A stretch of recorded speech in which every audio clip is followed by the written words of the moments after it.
With housing accessibility issues remaining a major challenge in Nigeria, GtextHomes, a global business with focus on real estate and the creation of green and smart homes, seeks to solve the problem by applying tried and tested solutions for the Nigerian housing sector. The company has come up with the most flexible payment plan in the history of Nigeria's housing market. The concept is one that allows people deposit 5 million naira and spread the balance over a 24 to 36 months period with a 4% monthly interest.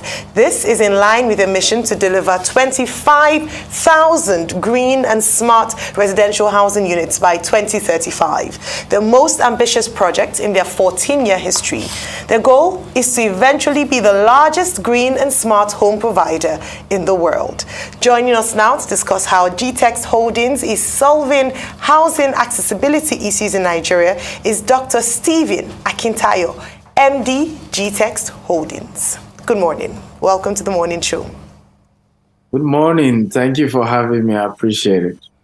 Well, let's start with definitions. Could you tell us this idea of green and smart homes? That may sound new to some people. And, what have you been doing in that regard in Nigeria? Beautiful. So green means basically that you're using renewable energy, solar, another option. Wind is part of green.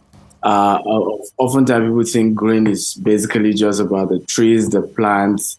That's part of, or when you say green and smart home, you're talking about renewable energy to power the home. Smart just means that they could use their phones, they could use gadgets to interact with the home. So, for example, some of the prototypes we've done, you can even use voice command to put on your air condition and to open your curtain, to put on your TV.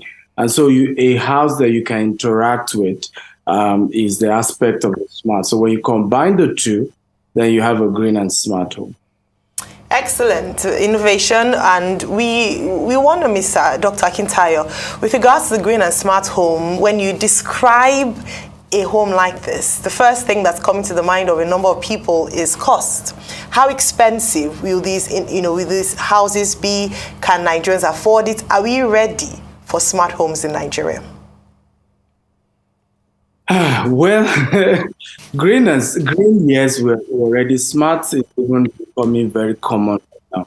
A lot of people, because of insecurity in the country, people are having to make their homes smart. Because when you look at the smart technology from anywhere in the world, you can log into the app and see what's going on in your house. The houses is automated. You have to use your thumbprint or code to access the house. So because of security, a lot of houses are becoming smart even in Nigeria. Green, definitely we are ready for. We saw what happened with the flooding, and we know that Africa cannot even afford to abuse the climate the way the Western world has. We can't, because we don't even have the infrastructure to manage, effects of climate change or climate disasters. And so it's important that we're ahead of the curve. It's important that we begin to build houses that are adaptable. And the beautiful thing is also that what I call the incompetence by the governments in Africa has also made people to be innovative. You don't have constant electricity to start with. So naturally, everybody uses solar. Most of our offices now, we use solar there. And it saves us the cost of, having to pay for PSN or whatever the names are now. And you're able to just generate your own power, and it's sustainable, it's cost effective in the long run. In the short run, yes, green and smart is expensive, but in the long run, it's always more affordable and cheaper.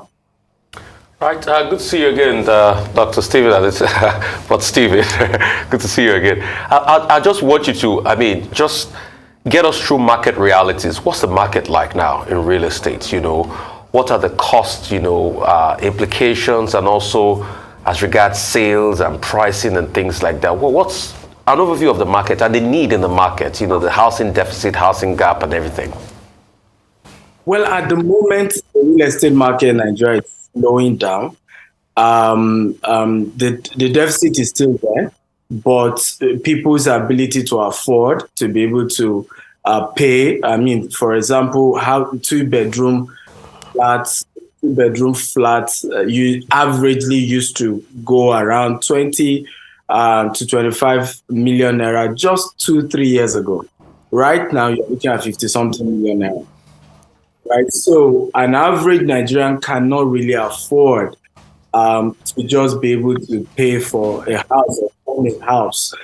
And that's a major issue that we're still facing. However, globally, houses are not as affordable as we think. I'll give you an example. Even up to today, a 3-bedroom in Dallas, Texas, and thank God because we operate globally, so we can give what of things in other sectors. A 3-bedroom in Dallas, Texas, what it will cost you, you will be able to get 2 of that in Nigeria. Here in Dubai, the average cheapest housing is $300,000 for just one bedroom, right? If you're going to 2-bedroom, you're looking at over $600,000. Now, with that kind of money in Nigeria, you probably get 2 or 3 or 4 units for that pricing. But what they've done in this part of the world is to make sure that it's accessible. How do we mean? You can just deposit 20% and you spread the rest in 30 years. The UK recently realized that even the 20% most people can afford, so they started first-time buyer scheme in the UK, where you drop 10%, government drop 10%, and then you get a lender to give the remaining 80%, and you spread the payment back in another 30 years. So for us is that we've seen, because we operate in this market, that our clients in this part of the world are able to access, not necessarily that it's affordable, but everybody's almost able to access housing in other parts of the world compared to Nigeria, where you don't have enough funding, the structure is not there for proper mortgage system. So accessibility is a big issue. Okay, could you tell us about some of your projects, because you've been in this space for some time, where those projects are located and what the experience has been. And then you've talked a bit about challenges, the incompetence of government, access to power, issues with finance. Are there other challenges that you have not talked about yet? Okay, yeah, one of the major issues right now is the Naira dollar crisis, because that's also part of why, almost the cost has doubled in just 2-3 years, right? Because most of the materials to build houses are imported. It's also part of why you see issues of building collapse, because a lot of developers are almost forced to find a way to make it affordable. And sometimes in the process of trying to make it affordable, you compromise on quality. So these are part of the issue. So one of the things we've done with this program is to make sure that it is pegged at a dollar value. So right now, if you're buying 1-bedroom or 2-bedroom in this program we're doing, so what we're doing is phase 1 of 1,000 housing. All this while we have houses everywhere, country, in Nigeria, in the UK, in the US that we sell, even at the moment. But usually you have to pay everything at once, and then we'll give you the key to your house. But we just launched a new 1,000 housing project where it's off plan. As you pay gradually, we are going to spend the next 3 years to build. By March next year, we're going to start construction. So locations include 5 locations in Asaba, Abuja, and Abeokuta. And we're going to be expanding to other parts of Nigeria as well. But phase 1 is just 1,000 units.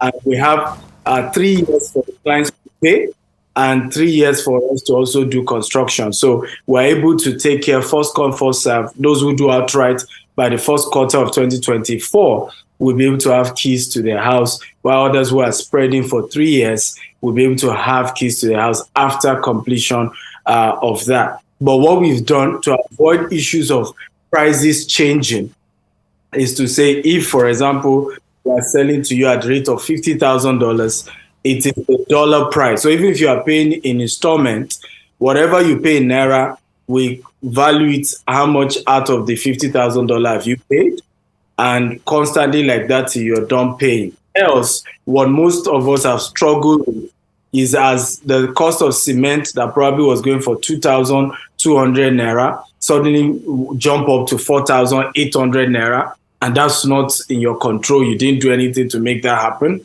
And now you are affected if you go back to the customer and say, please, you need to add more for variation.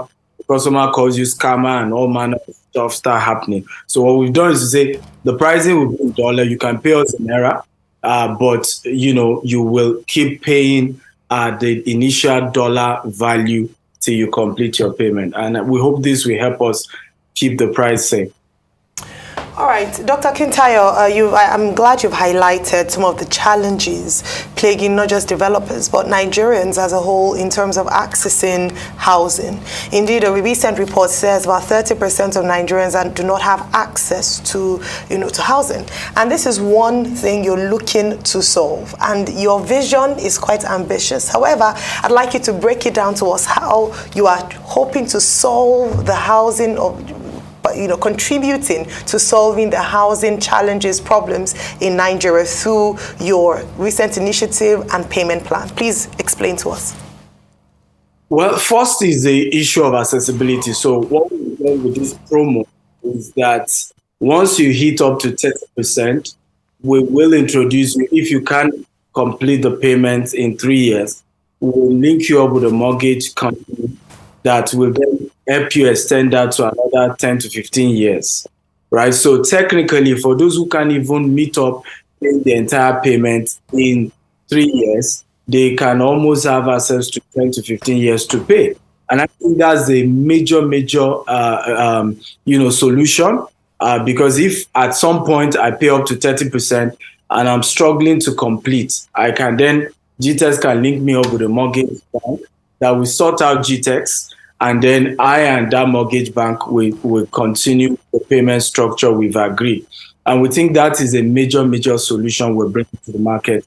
We have 13 years to go in our audacious vision of 25,000 housing. But in reality, when you look at the fact that some figures says 10 million housing deficit, some say 20, some say 25. The reality is that private sector, government combined, none of us is even doing 1 million housing units every year as we speak, right? So the truth is that the housing deficit is still huge. We even need more people in the market. But to raise funds, what we have done that is just remarkable is to open office in the US, in the UK, and here in Dubai, and to actually do real estate here, so that ultimately we're able to attract foreign investment. And it will be easier for a lot of our foreign partners to invest in Nigeria because they've seen what we've done here. They've partnered with us here. We've kept to our word with, the interaction. Currently, right now, we have over 100 housing that we control here in Dubai alone. And so when you build that kind of international credibility, when you now say, please, I need X amounts in Nigeria, can you go with me? And well, let's also hope that our politicians also help us in this area as well. We hope that our investors will be willing to come to Nigeria and invest with us, because ultimately, to build green and smart, and those money are hard currency, they are not even Naira. One of the technology we want to deploy will convert plastic to electricity. Just one of those machines will cost $5 million. So it's a lot to do green housing anywhere in the world, but we're hoping to attract international investment. Well, thank you very much, Stephen Akintayo, for joining us. We seem to have run out of time, although I would have loved to ask you, why is it that buildings are always collapsing in Nigeria? Usually some of these buildings were put together by developers, but okay, we've run out of time. Thank you very much for joining us.